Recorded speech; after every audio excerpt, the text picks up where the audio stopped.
नमस्कार, सुप्रभात। आप देख रहे हैं खबर दिल्ली और समय हो चला है दिल्ली की 25 बड़ी खबरों को जानने का। इससे पहले यदि आप वीडियो को लाइक नहीं किए हैं तो लाइक कर दीजिए और चैनल को सब्सक्राइब कर लीजिए। तो आइए एक नजर डालते हैं 25 बड़ी खबरों पर फटाफट अंदाज में। दिल्ली हाईकोर्ट ने 12वीं पास छात्रों को दी राहत। सीबीएसई के फैसले को बताया मनमाना, 2 नोटिफिकेशन पर लगाई रोक। जी हां, दिल्ली हाईकोर्ट ने सीबीएसई के उस फैसले को रद्द कर दिया है जिसमें 2025 में 12वीं पास छात्रों के लिए अतिरिक्त विषय की सुविधा वापस ले ली गई थी। कोर्ट ने इसे मनमाना और पिछली तारीख से लागू किया गया बताया, जो कानूनन गलत है। न्यायमूर्ति जसमीत सिंह ने कहा कि नीतिगत बदलाव भविष्य में लागू होने चाहिए। कोर्ट ने सीबीएसई को 3 दिन में छात्रों का पंजीकरण करने का निर्देश दिया। दिल्ली सरकार का 1 साल पूरा, 8 फरवरी को रामलीला मैदान में होगा कार्यक्रम। सीएम रेखा गुप्ता करेंगी बड़े ऐलान। जी, दिल्ली सरकार 8 फरवरी को रामलीला मैदान में एक भव्य और बड़े सार्वजनिक कार्यक्रम का आयोजन करने जा रही है। इस कार्यक्रम में मुख्यमंत्री रेखा गुप्ता, पूरी कैबिनेट और सरकार के वरिष्ठ नेता मौजूद रहेंगे, जबकि मुख्य अतिथि के तौर पर बीजेपी के राष्ट्रीय अध्यक्ष नितिन नवीन शामिल होंगे। यह कार्यक्रम राजधानी दिल्ली विधानसभा चुनाव 2025 में बीजेपी की जीत के 1 साल पूरे होने के उपलक्ष्य में और आगामी योजनाओं को जनता के सामने रखने के उद्देश्य से आयोजित किया जा रहा है। प्रदूषण और जाम की समस्या को खत्म करेगा डुमटा, दिल्ली की सीएम रेखा गुप्ता ने दिए गठन के निर्देश। जी हां, राष्ट्रीय राजधानी में शहरी परिवहन व्यवस्था में व्यापक सुधार के उद्देश्य से मुख्यमंत्री रेखा गुप्ता ने निर्णायक नेतृत्व में दिल्ली सरकार ने Delhi unified metropolitan transport authority और एक समर्पित दिल्ली अर्बन ट्रांसपोर्ट फंड के गठन के लिए एक व्यापक विधेयक का मसौदा तैयार करने की प्रक्रिया आरंभ कर दी है। प्रस्तावित कानून का उद्देश्य दिल्ली की वर्तमान में खंडित परिवहन व्यवस्था को एकीकृत, सुसंगत और समन्वित योजना एवं शासन ढांचे के अंतर्गत लाना है, ताकि राजधानी के लिए एक आधुनिक, कुशल, जन केंद्रित और पर्यावरण की दृष्टि से सतत परिवहन प्रणाली विकसित की जा सके। यह पहल दिल्ली के शहरी परिवहन शासन में एक महत्वपूर्ण संस्थागत सुधार की दिशा में मील का पत्थर सिद्ध होगी।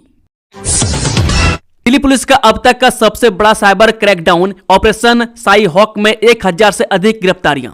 दिल्ली पुलिस ने साइबर धोखाधड़ी नेटवर्क पर अब तक की सबसे बड़ी कार्रवाई करते हुए ऑपरेशन साई हॉक के तहत 1000 से अधिक लोगों को गिरफ्तार किया है। पुलिस अधिकारियों के मुताबिक यह ऑपरेशन दिल्ली और आसपास के राज्यों में फैले संगठित साइबर फ्रॉड सिंडिकेट को खत्म करने के लिए चलाया गया। यमुना क्रूज की आ गई पहली झलक के 20 फरवरी को होगा लॉन्च, जाने टिकट और रूट की डिटेल। जी हां, दिल्ली में यमुना को पर्यटन और सौंदर्यीकरण के नए रूप में पेश करने की तैयारी तेज हो गई है। राजधानी में पहली बार यमुना क्रूज सेवा शुरू होने जा रही है। इस क्रूज सेवा को लेकर लोगों में खास उत्साह देखा जा रहा है। मैं दिल्ली सरकार इसे अपनी प्रमुख उपलब्धियों में शामिल कर रही है। यह सेवा 20 फरवरी को लॉन्च की जाएगी। इसे बीजेपी सरकार के सत्ता में आने के 1 साल पूरे होने के जश्न के तहत फ्लैगशिप इवेंट के तौर पर पेश किया जाएगा। इस क्रूज के जरिए लोगों को यमुना के किनारों की खूबसूरती और प्राकृतिक दृश्य देखने को मौका मिलेगा। सरकार का दावा है कि इससे नदी के पुनर्जीवन और पर्यटन को नई पहचान मिलेगी। दिल्ली के इन हिस्सों में 7, 8 और 10 फरवरी को जल संकट, स्टोर करके रख लें पानी। दिल्ली जल बोर्ड द्वारा भूमिगत जलाशय और बूस्टर पंपिंग स्टेशन यानी कि बीपीएस की वार्षिक सफाई के चलते 7, 8, 9 और 10 फरवरी को दिल्ली के कुछ इलाकों में जलापूर्ति प्रभावित रहेगी। मैं दिल्ली जल बोर्ड के आधिकारिक एक्स हैंडल पर इसकी जानकारी शेयर की गई है। सूचना के अनुसार पानी की सप्लाई पूरी तरह से बाधित रहेगी। दिल्ली के सरिता बिहार के पैसिफिक मॉल में लगी भीषण आग, निर्माणाधीन थिएटर में मची अफरा तफरी। दिल्ली के सरिता बिहार स्थित पैसिफिक मॉल के निर्माणाधीन थिएटर में शनिवार सुबह आग लग गई। दमकल की 6 गाड़ियों ने मौके पर पहुंचकर आग पर काबू पाया। गनीमत रहे कि हादसे में कोई हताहत नहीं हुआ है। जनकपुर हादसे में दिल्ली पुलिस की बड़ी कार्रवाई, ठेकेदार राजेश प्रजापति को किया गिरफ्तार। दिल्ली के जनकपुरी में बाइक से गड्ढे में गिरने से युवक की मौत के मामले में दिल्ली पुलिस ने पहली गिरफ्तारी की है। पुलिस ने कमल ध्यानी की मौत के मामले में सब कॉन्ट्रैक्टर राजेश प्रजापति को गिरफ्तार कर लिया है। साथ ही इस मामले में एफआईआर भी दर्ज की गई है। दिल्ली को मिलेगी वर्ल्ड क्लास ट्रांसपोर्ट कनेक्टिविटी, जल्द तैयार होगा मसौदा, क्या क्या मिलेंगी सहूलियत। जी हां, राजधानी की परिवहन व्यवस्था में व्यापक सुधार लाने के उद्देश्य से मुख्यमंत्री रेखा गुप्ता के निर्देशन में दिल्ली सरकार ने Delhi unified metropolitan transport authority का गठन करने और उसी के साथ साथ एक dedicated Delhi urban transport fund बनाने के लिए विधेयक का मसौदा तैयार करने की प्रक्रिया शुरू कर दी है। इस प्रस्तावित कानून का उद्देश्य दिल्ली की वर्तमान परिवहन व्यवस्था को एकीकृत, सुसंगत, योजनाबद्ध और शासन के ढांचे के अंतर्गत लाना है। ताकि राजधानी के लिए एक आधुनिक, कुशल, जन केंद्रित और पर्यावरण की दृष्टि से स्थिर परिवहन प्रणाली विकसित की जा सके। पर्यटकों को दिल्ली की सैर कराएंगे भारत टैक्सी के ड्राइवर, टूरिस्ट पर मेहरबान रेखा सरकार। जी हां, दिल्ली देश का पहला राज्य बन गई है जिसने सहकारी मोबिलिटी प्लेटफॉर्म भारत टैक्सी के साथ औपचारिक साझेदारी की है। केंद्रीय सहकारिता मंत्री अमित शाह ने गुरुवार को ही औपचारिक रूप से भारत टैक्सी सेवा लॉन्च की थी, जिसके बाद शुक्रवार को मुख्यमंत्री रेखा गुप्ता की मौजूदगी में दिल्ली पर्यटन एवं परिवहन विकास निगम ने भारत टैक्सी की सहकारी इकाई सहकार टैक्सी कोऑपरेटिव लिमिटेड के साथ MOU पर साइन किए। सागर धनखड़ हत्याकांड, पहलवान सुशील कुमार को झटका, दिल्ली कोर्ट ने जमानत देने से किया इनकार। दिल्ली की एक अदालत ने छत्रसाल स्टेडियम में पूर्व जूनियर राष्ट्रीय कुश्ती चैंपियन सागर धनखड़ की हत्या मामले में ओलंपियन सुशील कुमार की जमानत अर्जी खारिज कर दी। अतिरिक्त सत्र न्यायाधीश सुशील कुमार इस ओलंपियन पहलवान की ओर से दायर जमानत याचिका की सुनवाई कर रहे थे। दिल्ली में क्राइम ब्रांच की बड़ी कार्रवाई, 5 करोड़ की प्रतिबंधित दवाओं के साथ 2 सप्लायर गिरफ्तार। जी, प्रतिबंधित कैटेगरी की 5 करोड़ कीमत वाली दवाओं के साथ 2 तस्करों को क्राइम ब्रांच ने पकड़ा है। इनके कब्जे से अल्प्राजोलम की 21,000 टैबलेट बरामद हुई है, जिनकी अंतर्राष्ट्रीय बाजार में कीमत लगभग 5 करोड़ रुपये है।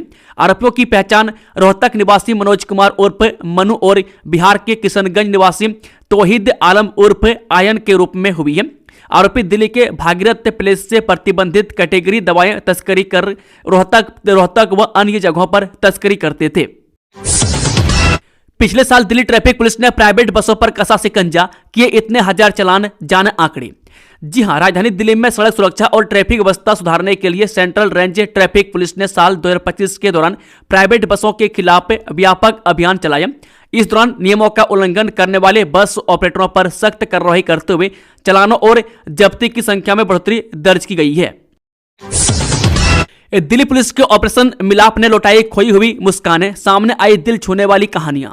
Delhi police south east district ने अपनी मेहनत, समन्वय और संवेदनशीलता से एक बार फिर साबित किया है कि वह कमजोर बच्चों और लापता व्यक्तियों की सुरक्षा के लिए कितनी प्रतिबद्ध है। ऑपरेशन मिलाप के तहत जिले की पुलिस ने कई सफल अभियान चलाए हैं, जिनसे सैकड़ों परिवारों को उनके लापता सदस्य वापस मिले हैं। बंदूक दिखाकर वीडियो बनाई तो खैर नहीं, दिल्ली पुलिस ने शुरू किया ऑपरेशन शस्त्र, ताबड़तोड़ हो रही कार्रवाई। जी हां, राजधानी दिल्ली में लगातार गन कल्चर बढ़ता जा रहा है, जिस वजह से हत्या और गोलीबारी की घटनाएं भी देखने को मिलती है।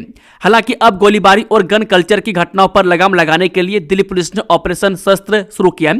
राजधानी दिल्ली में गन कल्चर और बढ़ते क्राइम के खिलाफ दिल्ली पुलिस की अब तक की सबसे बड़ी मुहिम इसे कहा जा रहा है। सोशल मीडिया पर गन कल्चर को बढ़ावा देने वाले 6000 सोशल मीडिया अकाउंट के खिलाफ दिल्ली पुलिस ने कार्रवाई की है। अब रेलवे लाइन नहीं बनेगी बाधा, दिल्ली के भैरव मार्ग अंडरपास का रास्ता साफ, रेल मंत्रालय ने PWD को दी सहमति। जी हां, रेल मंत्रालय ने दिल्ली में निर्माणाधीन भैरव मार्ग अंडरपास का काम फिर से शुरू करने की सहमति दे दी है। यह अंडरपास 2023 की बाढ़ के कारण अधूरा रह गया था, जिससे तकनीकी दिक्कतें आई थी। इसके ऊपर से व्यस्त रेलवे लाइन गुजरती है, जिसके लिए रेलवे ट्रैफिक रोकना होगा। परियोजना 40 दिनों में पूरी करने का लक्ष्य है, जिससे भैरव मार्ग से रिंग रोड और चिड़ियाघर की ओर यातायात सुगम होगा। भारतीय नागरिकता से पहले वोटर लिस्ट में नाम पर सोनिया गांधी ने क्या कहा, कोर्ट में दायर याचिका का विरोध। जी हां, कांग्रेस नेता सोनिया गांधी ने राउज एवेन्यू कोर्ट में वोटर लिस्ट में नाम दर्ज होने संबंधी पुनर्निरीक्षण याचिका का विरोध किया है। उन्होंने अपने जवाब में आरोपों को गलत और भ्रामक बताया। कहा कि मतदाता सूची में नाम दर्ज करने की प्रक्रिया पूरी तरह वैधानिक थी। अधिवक्ता विकास त्रिपाठी ने आरोप लगाया था कि नागरिकता मिलने से पहले ही नाम दर्ज हुआ। कोर्ट अब याचिका की विचारणीयता तय करेगा। वित्तीय संकट से उबरेंगे डीयू के 12 कॉलेज, दिल्ली सरकार ने जारी की अंतिम अनुदान किस्त। दिल्ली सरकार ने अपने 12 पूर्ण वित्त पोषित कॉलेजों को वित्तीय वर्ष 2025-26 के अंतिम अनुदान किस्त जारी कर दी है। इससे दिल्ली विश्वविद्यालय से संबंधित इन कॉलेजों में शिक्षकों और कर्मचारियों के वेतन, मेडिकल बिलों सहित अन्य लंबित भुगतानों का निपटारा हो सकेगा। यह राशि कॉलेजों के रखरखाव और शैक्षणिक गतिविधियों को सुचारू रूप से चलाने में भी मदद करेगी, जिससे वित्तीय संकट दूर होगा। बदरपुर में कार का साइड मिरर टूटने पर हुआ विवाद, चाकूबाजी में बदला, साले की मौत, जीजा घायल। बदरपुर थाना क्षेत्र में कार के साइड मिरर टूटने को लेकर हुए विवाद में चाकूबाजी हुई।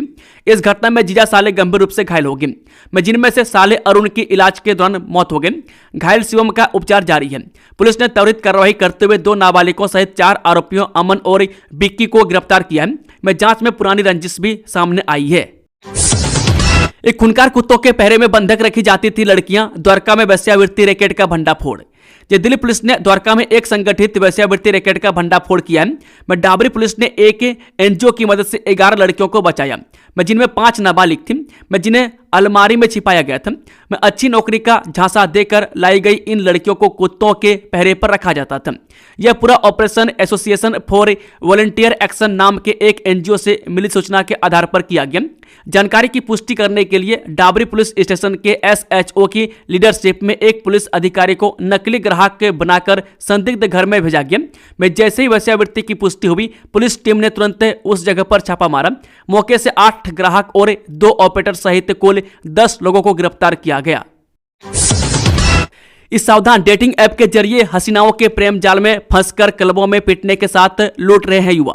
जी हाँ, यमुना पार में डेटिंग ऐप्स के जरिए एक संगठित गिरोह युवाओं को हनी ट्रैप में फंसाकर क्लबों में लूट रहा है। महिलाएं ऐप्स पर दोस्ती कर नौजवानों को बार में बुलाती हैं, में जहां उन्हें महंगे बिलों के लिए मजबूर किया जाता है और विरोध करने पर पीटा जाता है।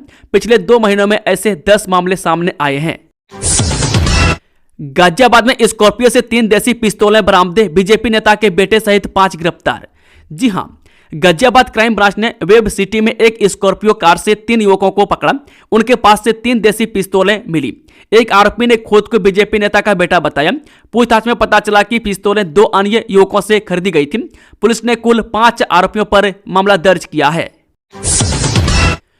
घूसखोर पंडित फिल्म के खिलाफ दिल्ली हाईकोर्ट में याचिका दायर, नेटफ्लिक्स पर रोक की मांग। जी दिल्ली हाईकोर्ट में घूसखोर पंडित फिल्म के खिलाफ याचिका दायर की गई है। अधिवक्ता विनीत जिंदल ने नेटफ्लिक्स पर इसके प्रसारण पर रोक लगाने की मांग की है। याचिका में कहा गया है कि फिल्म का शीर्षक और प्रचार सामग्री पंडित शब्द को भ्रष्टाचार से जोड़ती है, जो ब्राह्मण समुदाय के लिए आपत्तिजनक और मानहानिकारक है। इस मामले पर सोमवार को सुनवाई होने की संभावना है। स्कूल की छुट्टी और वर्क फ्रॉम होम भी नहीं बचा पाएगा, घरों में है ज्यादा प्रदूषण, IPCASIE की रिसर्च से खुलासा। जी हां, विशेषज्ञों के अनुसार घर के भीतर PM 2.5 का स्तर बाहर की तुलना में 15 से 30% अधिक होता है, में जो गंभीर स्वास्थ्य जोखिम पैदा करते हैं। में सीलन, अपर्याप्त वेंटिलेशन, खाना पकाने और क्लिनिक के केमिकल इसके प्रमुख कारण हैं। भारत में इंडोर प्रदूषण के लिए दिशा निर्देशों का अभाव है, में जबकि यह एक बड़ी समस्या बन चुका है। सरकार और जनता को इस पर तत्काल ध्यान देने की आवश्यकता है। दिल्ली में पार्किंग संकट से राहत दिलाने का मेगा प्लान तैयार, 9 जगहों पर बनेगी 4500 क्षमता की बहुमंजिला पार्किंग। जी हां, MCD ने दिल्ली की पार्किंग समस्या से निपटने के लिए 9 स्थानों पर बहुमंजिला पार्किंग बनाने की योजना तैयार की है। इन पार्किंग में लगभग 4500 वाहनों की क्षमता होगी, जिसमें करोल बाग के ईदगाह में 2100 वाहनों की सबसे बड़ी पार्किंग शामिल है। यह योजना उत्तर पूर्वी और मध्य दिल्ली के विभिन्न इलाकों को कवर करेगी। महापौर ने बताया कि फंड की कमी नहीं है और आधुनिक तकनीक व PPP मॉडल का उपयोग किया जाएगा। रात भर बजती रही मोबाइल की घंटी, अंधेरे में तीर मारती रही पुलिस से दिल्ली हादसे की पूरी कहानी। जी नोएडा में इंजीनियर की मौत का मामला शांत भी नहीं हुआ है कि अब राजधानी दिल्ली में जल बोर्ड की ओर से खोदे गए गड्ढे में गिरने से एक युवक की मौत हो गई। जनकपुरी B ब्लॉक में 20 फीट गहरे गड्ढे में बृहस्पतिवार रात गिरे युवक ने मदद न मिलने पर तड़प कर दम तोड़ दिया। मृतक के परिजन आरोप है कि अगर पुलिस से थोड़ी मदद कर देती तो शायद हम उसे रात में ही ढूंढ लेते, देर न होती तो क्या पता उसकी जान बच जाती। इग्नू ने लॉन्च किया 4 वर्षीय BSc प्रोग्राम, 12वीं पास घर बैठे कर सकते हैं फैशन डिजाइनिंग की पढ़ाई। जी Indira Gandhi national open university ने जनवरी 2026 सत्र के लिए फैब्रिक एंड अपैरल डिजाइन में BSc प्रोग्राम शुरू किया। यह कोर्स 4 वर्षीय स्नातक कार्यक्रम के तहत ओपन एंड डिस्टेंस लर्निंग यानी कि ODL मोड में कराया जाएगा, जिससे छात्र घर बैठे पढ़ाई कर सकेंगे। भारत टैक्सी सहकारी मॉडल से जुड़ने वाला देश का पहला राज्य बना दिल्ली, मजबूत होगी चालकों की आय। जब दिल्ली भारत टैक्सी सहकारी मॉडल से जुड़ने वाला देश का पहला राज्य बन गया, इसके साथ औपचारिक साझेदारी की गई है। मुख्यमंत्री रेखा गुप्ता ने कहा कि पहल का उद्देश्य पर्यटकों और नागरिकों को सुरक्षित पारदर्शी टैक्सी सेवाएं देना और टैक्सी चालकों की आय को मजबूत करना है। दिल्ली हाईकोर्ट की टिप्पणी, बालिगों को अपनी मर्जी से शादी करने का हक, माता पिता भी नहीं दे सकते दखल। ये दिल्ली हाईकोर्ट ने कहा कि दो बालिग यानी कि लड़का लड़की को अपनी पसंद से शादी करने का संवैधानिक अधिकार है।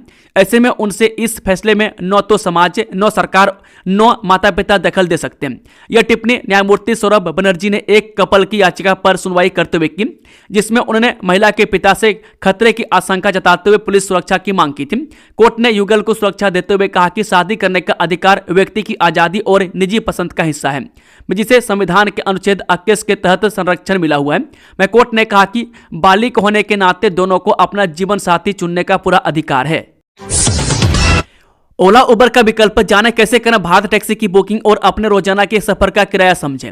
ये दिल्ली एनसीआर में दैनिक यात्रा करने वालों के लिए भारत टैक्सी एक नया विकल्प बनकर सामने आई है। सहकारिता आधारित इस राइड हेलिंग प्लेटफॉर्म को केंद्रीय मंत्री अमित शाह ने लॉन्च किया। दावा है कि यह निजी कैब ऐप के मुकाबले यात्रियों को स्थिर किराया, जो सर्च प्राइसिंग, जो कम कैंसिलेशन जैसी राहत देगा। दिल्ली में टैक्सी ड्राइवरों का प्रदर्शन, बाइक टैक्सी बैन और रेगुलेशन की मांग। दिल्ली में टैक्सी चालकों ने शनिवार को जंतर मंतर पर प्रदर्शन कर सरकार से टैक्सी सेक्टर को रेगुलेट करने, बाइक टैक्सियों पर प्रतिबंध लगाने और ऐप बेस्ड कैब सेवाओं की नीतियों में बदलाव की मांग की। इस प्रदर्शन में ऐप आधारित कैब ड्राइवरों के साथ साथ पारंपरिक टैक्सी और ऑटो चालक भी शामिल हुए। यह प्रदर्शन राष्ट्रीय चालक संयुक्त मोर्चा समिति और all Delhi auto taxi Congress union के बैनर तले किया गया। प्रदर्शनकारी चालकों ने कहा कि मौजूदा नीतियों और अनियमित व्यवस्था के कारण उनके रोजगार पर गंभीर असर पड़ रहा है। खासकर निजी वाहनों और बाइक टैक्सियों को टैक्सी की तरह इस्तेमाल करने से लाइसेंसधारी चालकों की आमदनी घट रही है। आईपीएस अफसर की दबंगई पड़ी भारी, छुट्टी के दौरान की थी फर्जी रेड, अब दर्ज हुआ एफआईआर। जी दिल्ली पुलिस ने एक आईपीएस अधिकारी के खिलाफ बेहद गंभीर मामले में एफआईआर दर्ज की है। मामला 2023 का है, जब मिजोरम कैडर के एक एसपी ने दिल्ली में बिना किसी अनुमति के फर्जी छापेमारी को अंजाम दिया।